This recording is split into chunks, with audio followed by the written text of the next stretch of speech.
से neuro surgery दूसरे surgical branches में किस तरह से अलग है, स्पेशली प्रिसिशन और पेशेंट केयर के पर्सपेक्टिव से? न्यूरो सर्जरी बाकी सर्जिकल ब्रांचेस से तो डिफरेंट है। जैसे कि आप जब न्यूरो सर्जरी ट्रेनिंग के लिए जाओगे तो आपको पहले 1-2 साल ब्रेन सर्जरी सिखाई नहीं जाती। आपको सिखाया जाता है न्यूरो सर्जिकल क्रिटिकल केयर, वो नॉन फंक्शनल हो जाए। न्यूरो सर्जरी में आपको स्टैटिक रिट्रैक्शन अलाउड नहीं है, आपको डायनामिक रिट्रैक्टर्स लगेंगे। जिस चीज़ से आप ऑपरेट कर रहे हो उसी चीज़ से आपको रिट्रैक्ट भी करना पड़ेगा।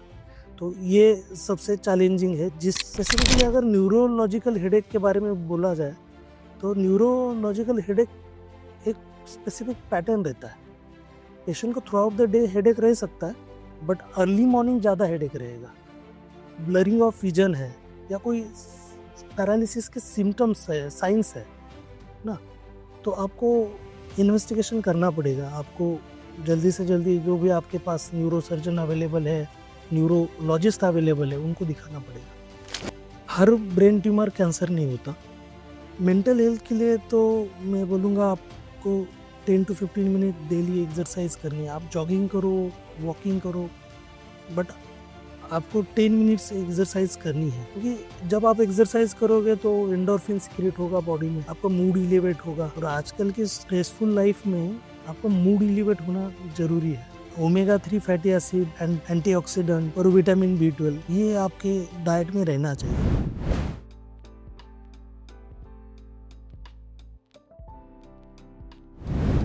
गुड आफ्टरनून फ्रेंड्स, स्वागत है आपका आज के महावीर हॉस्पिटल के पॉडकास्ट के इस इंटरेस्टिंग एपिसोड में।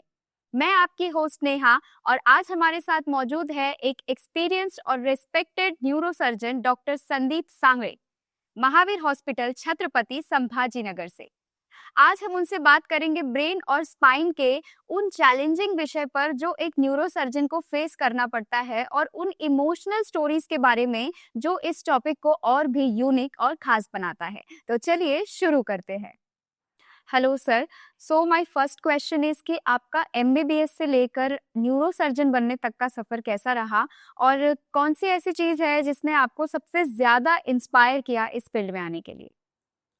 मेरा मेडिकल एजुकेशन MBBS मेरा Indira Gandhi government medical college Nagpur से हुआ है। उसके बाद मैंने MS general surgery Topiwala national medical college Mumbai से किया और 3 साल का न्यूरो सर्जरी ट्रेनिंग मैंने RML हॉस्पिटल न्यू दिल्ली से किया।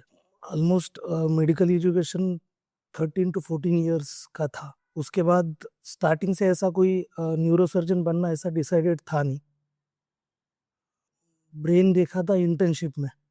जब MBBS के बाद इंटर्नशिप होती है तब मैंने पहली बार ब्रेन देखा था। ब्रेन इतना पल्सेटाइल था तो मुझे ऐसा लगने लगा कि ब्रेन भी धड़कता है। तो ये चीज़ मुझे पहली बार इस चीज़ से मैं थोड़ा अट्रैक्ट हो गया था। जनरल सर्जरी जब कर रहा था तब नायर हॉस्पिटल में मैंने न्यूरो सर्जरी में 2-3 महीना काम किया था। मैंने बहुत सारी इमरजेंसीज और इलेक्टिव सर्जरीज मैंने देखी थी, असिस्ट की थी, तो मुझे न्यूरो सर्जरी के बारे में पता था। और उसके बाद मैंने सुपर स्पेशलिटी के जब भी एग्ज़ाम दी तब मैंने सभी दी थी। ऑनको सर्जरी भी दी थी, प्लास्टिक सर्जरी भी दी थी, न्यूरो सर्जरी भी दी थी। बट हर जगह मतलब सेंट्रल इंस्टीट्यूट और नीट के जितने भी इंस्टीट्यूट है, हर जगह मेरा न्यूरो सर्जरी में ही रैंक आया। तो मैं ये बोल सकता हूँ कि न्यूरो सर्जरी ने मुझे चूज़ किया हो। So my second question is sir कि आपके हिसाब से न्यूरो सर्जरी दूसरे सर्जिकल ब्रांचेस में किस तरह से अलग है, स्पेशली प्रिसिशन और पेशेंट केयर के पर्सपेक्टिव से?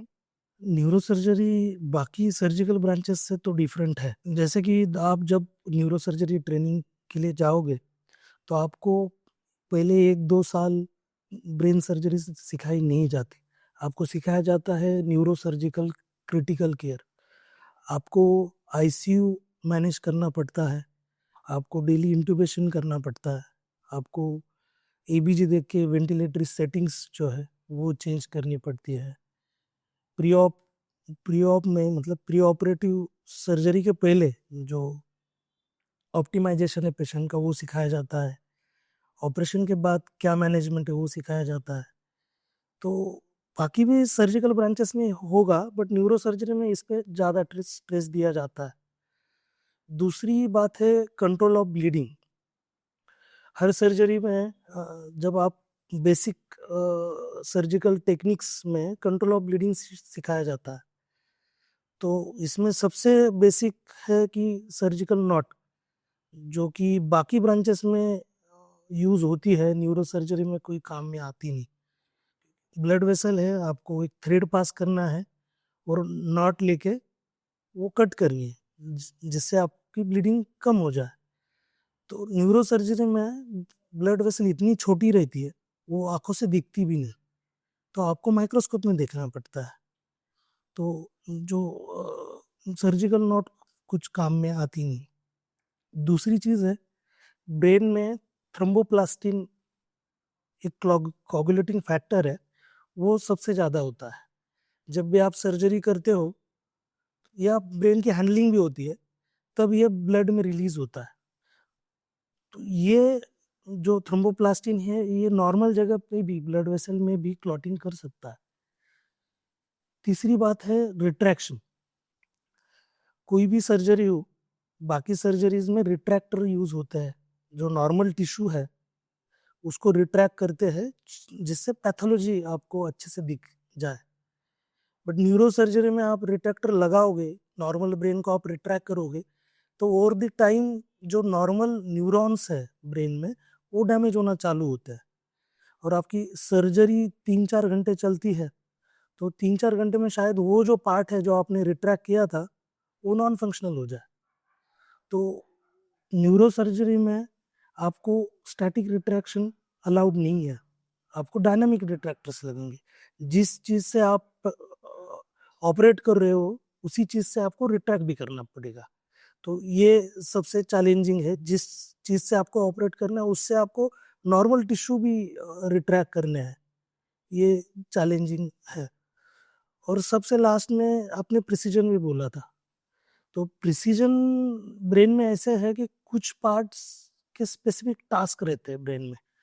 अगर वो आपने ब्रेन का वो पार्ट डैमेज कर दिया, तो पेशेंट को परमानेंटली जो है न्यूरोलॉजिकल डिफिसिट रहेगा through out the life.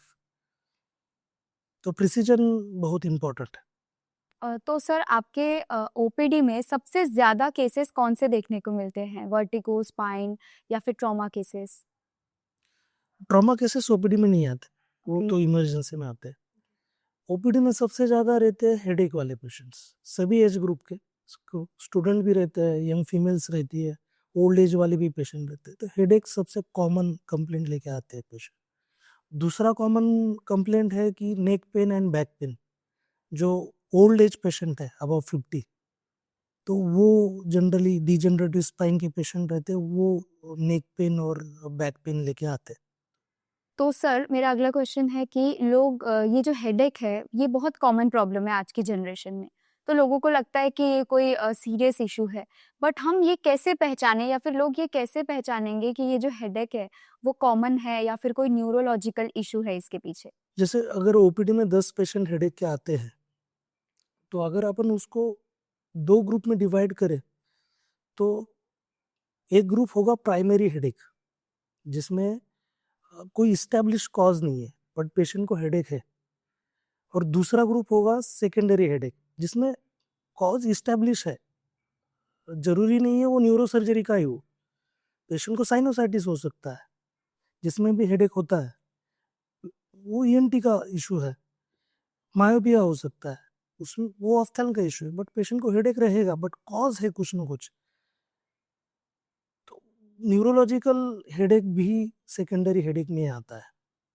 Primary headache में जनरली टेंशन हेडेक आता है, माइग्रेनल हेडेक आता है, क्लस्टर हेडेक आता है, जिसमें आप इन्वेस्टिगेशन करोगे उसमें कुछ भी नहीं आएगा, बट पेशेंट को हेडेक रहेगा। स्पेसिफिकली अगर न्यूरोलॉजिकल हेडेक के बारे में बोला जाए, तो न्यूरोलॉजिकल हेडेक एक स्पेसिफिक पैटर्न रहता है। पेशेंट को through out the day headache रह सकता है, बट अर्ली मॉर्निंग ज़्यादा हेडेक रहेगा। पेशेंट को वोमिटिंग भी होगी या वोमिटिंग जैसा फील होगा ना, एंड वोमिटिंग होने के बाद पेशेंट का हेडेक अपने आप चला जाएगा। इसके अलावा अगर आपको ब्लरिंग ऑफ विजन है या कोई पैरालिसिस के सिम्टम्स है, साइंस है ना, तो आपको इन्वेस्टिगेशन करना पड़ेगा। आपको जल्दी से जल्दी जो भी आपके पास न्यूरोसर्जन अवेलेबल है, न्यूरोलॉजिस्ट अवेलेबल है, उनको दिखाना पड़ेगा। सर, आप अक्सर गोल्डन आवर का कॉन्सेप्ट मेंशन करते हैं हेड इंजरीज में स्पेशली, तो ये गोल्डन आवर का कॉन्सेप्ट एक्चुअली होता क्या है? गोल्डन आवर का जो कंसेप्ट है ये बहुत पुराना है। ये पहली बार अप्लाई हुआ था वर्ल्ड वॉर वन में।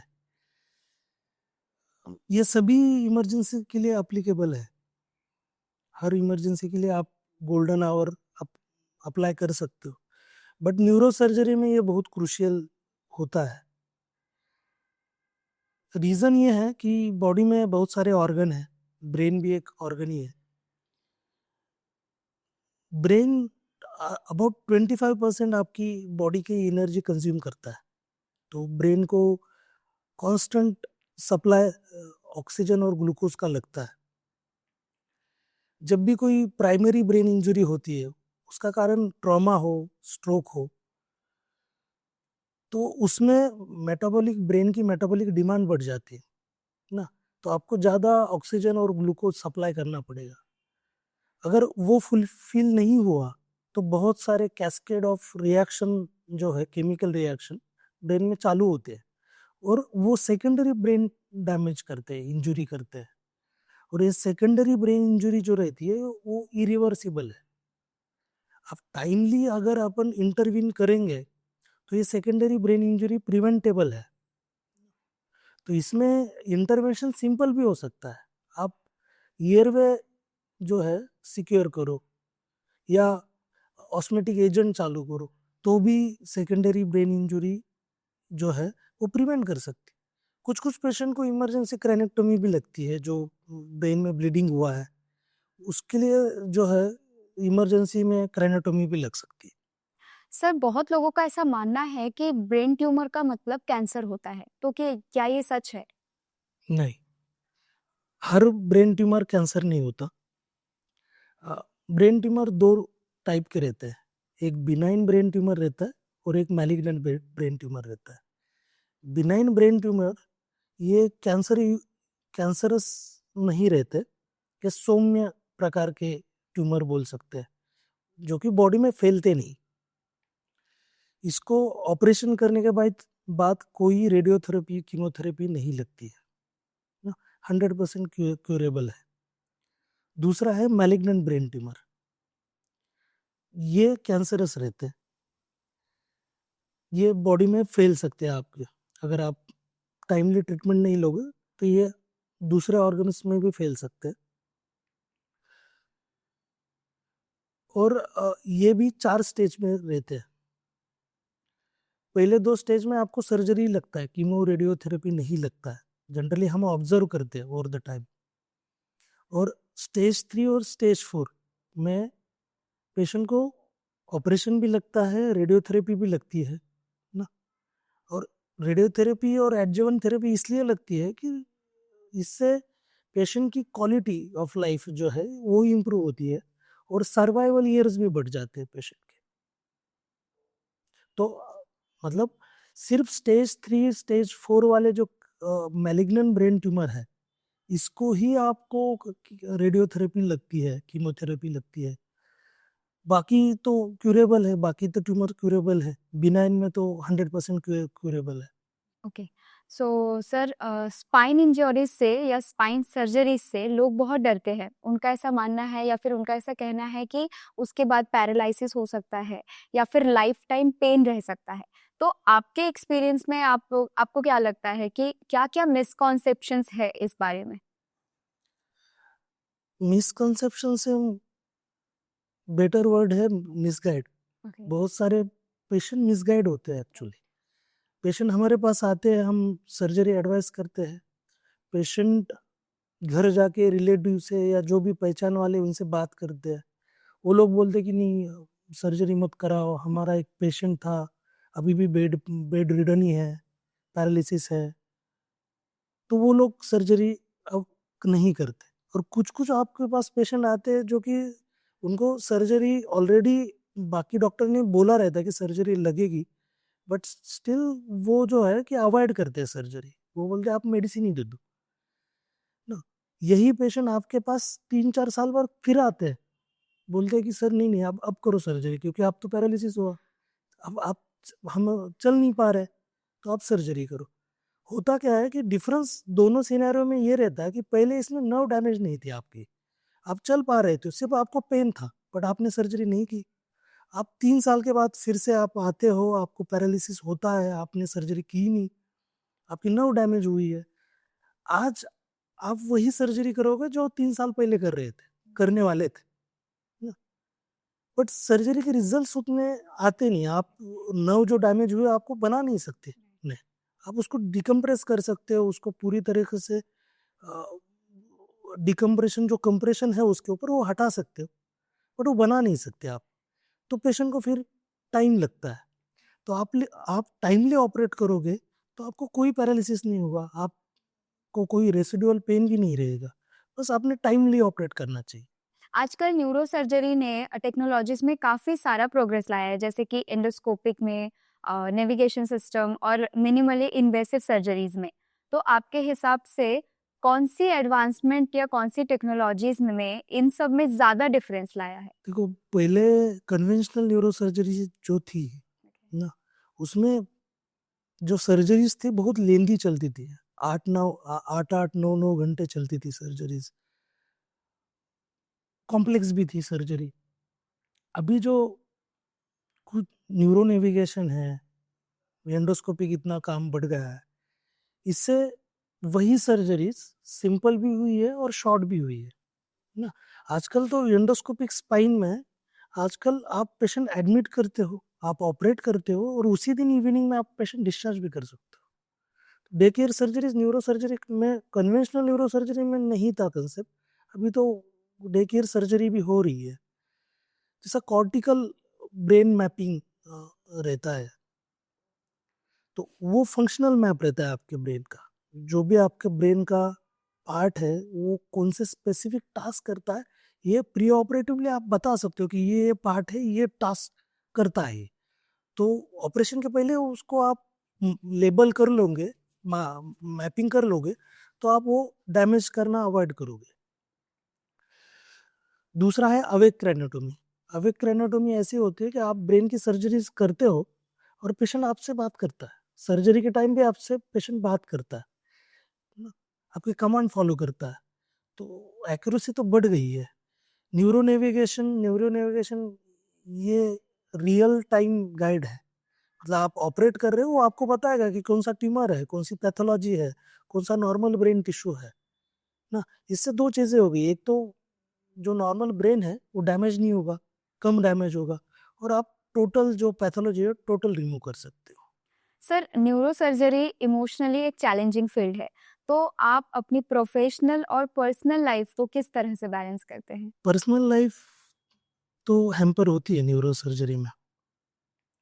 आप बहुत बार फैमिली के साथ बाहर जाते हो और आपको तब भी आईसीयू से कॉल आता है, या क्रिटिकल केयर वाला आपका जो भी कलीग है उससे आप बात करते हो कि ये करो वो करो।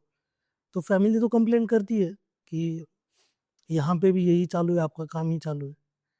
मेरी वाइफ भी गायनेकोलॉजिस्ट है, तो वो भी इमरजेंसी ब्रांच से आती है, तो वो भी कभी भी रात को उसको भी अटेंड करना, इमरजेंसी अटेंड करने के लिए जाना पड़ सकता है। बट क्या है कि हम एक दूसरे के काम जो है उसको अपन रिस्पेक्ट करेंगे, पार्टनर के काम को रिस्पेक्ट करेंगे, तभी ये चीज़ें जो है पर्सनल लाइफ भी थोड़ा बहुत बैलेंस होती है। मतलब मैं भी सीख ही रहा हूँ, बट थोड़ा बहुत बैलेंस होता है आज। सर, आज के स्ट्रेस और डिजिटल लाइफ में आप लोगों को ब्रेन या फिर स्पाइन के लिए क्या हेल्थ एडवाइस देना चाहेंगे? मेंटल हेल्थ के लिए तो मैं बोलूँगा आपको 10 to 15 मिनट डेली एक्सरसाइज करनी है। आप जॉगिंग करो, वॉकिंग करो, बट आपको 10 मिनट्स एक्सरसाइज करनी है।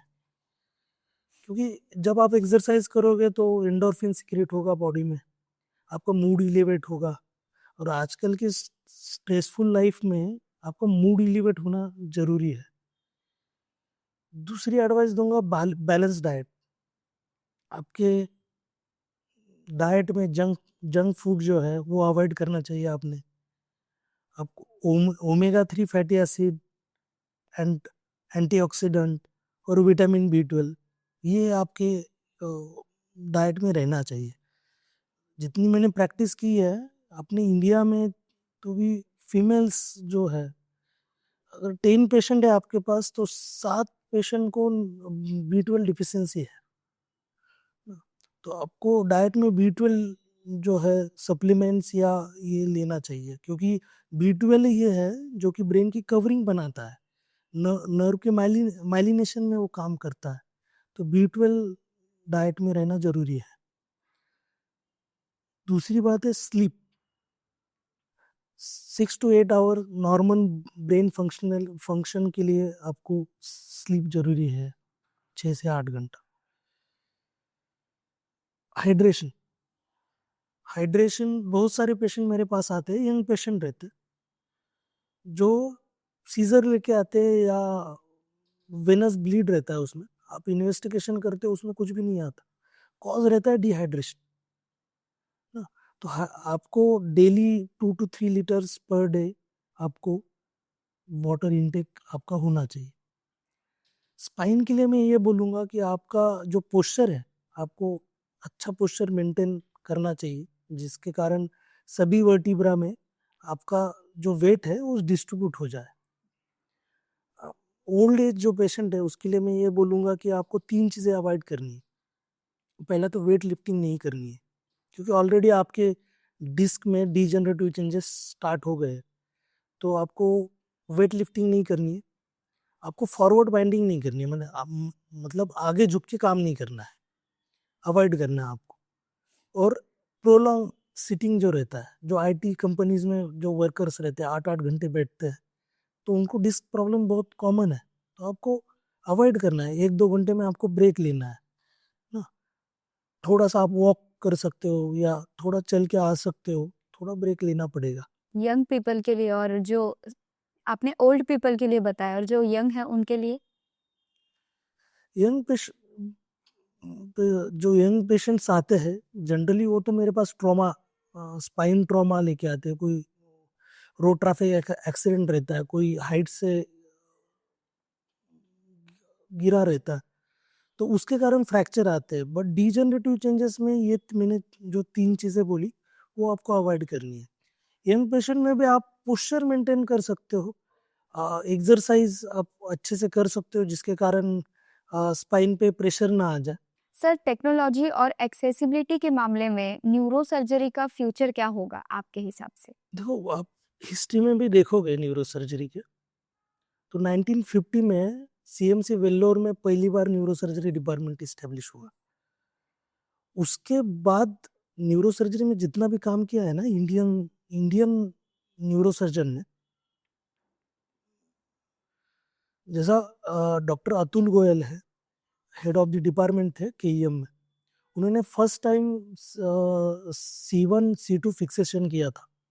फर्स्ट टाइम किसी ने किया नहीं था वेस्टर्न में, तो वो पायनियर है। उसके बाद बहुत सारे मॉडिफिकेशन हुए हैं, गोयल्स टेक्निक्स में मॉडिफिकेशन होकर मैग्रिल टेक्निक आया, बट पायनियर गोयल सर ही थे। रेट्रोफेरेंजल अप्रोच पहली बार जो है एंटीरियर जो अप्रोच की थी स्कल बेस और सर्वाइकल स्पाइन के लिए, वो डॉक्टर पाटकर ने की थी। आज भी वो पूना हॉस्पिटल में काम कर रहे हैं ना। तो हिस्ट्री में आप देखोगे तो neuro surgeon, Indian neuro surgeon ने बहुत सारा कंट्रीब्यूशन दिया है। और इंडियन न्यूरो सर्जन जो भी एडवांसमेंट आएगा तो वो अडॉप्ट कर लेते हैं। जैसा आज मैं महाराष्ट्र में बता सकता हूँ कि 3-4 इंस्टीट्यूट है जहाँ पे माइक्रोस्कोप रिप्लेस हुआ है एक्सोस्कोप से। एक्सोस्कोप बहुत एक्सपेंसिव है। AI गाइडेड रोबोटिक सर्जरीज हो रही है इंडिया में, तो फ्यूचर तो ब्राइट है। सर, जो मेडिकल स्टूडेंट्स है या फिर यंग डॉक्टर्स है अभी, वो जो न्यूरो सर्जरी में फ्यूचर बनाना चाहते हैं, उनके लिए आप क्या एडवाइस देना चाहेंगे? न्यूरो सर्जरी एस्पिरेंट जो भी है, मैं उनसे यही बोलूँगा कि न्यूरो सर्जरी सच में टफ है। मतलब न्यूरो सर्जरी का जो रेसिडेंसी है वो भी टफ है, उसके बाद वाला लाइफ भी टफ है। बट आप जब प्रैक्टिस करोगे तो आपको ये रियलाइज़ होगा कि पेशेंट जो है सेटिस्फेक्शन देता है। आप कुछ ऑपरेट करोगे तो इस ब्रांच में इतना सेटिस्फेक्शन है ना, मतलब आप ऑपरेट पुणे में करोगे और आप फिर कुछ दिन के बाद दूसरे सिटी में भी शिफ्ट होगे तो पेशेंट आपको फॉलो करेगा, वो आपको छोड़ेगा नहीं ना। तो सेटिस्फेक्शन वाइज तो बहुत ज़्यादा सेटिस्फेक्शन है ब्रांच में। पर्सनल लाइफ भी आप बैलेंस कर सकते हो।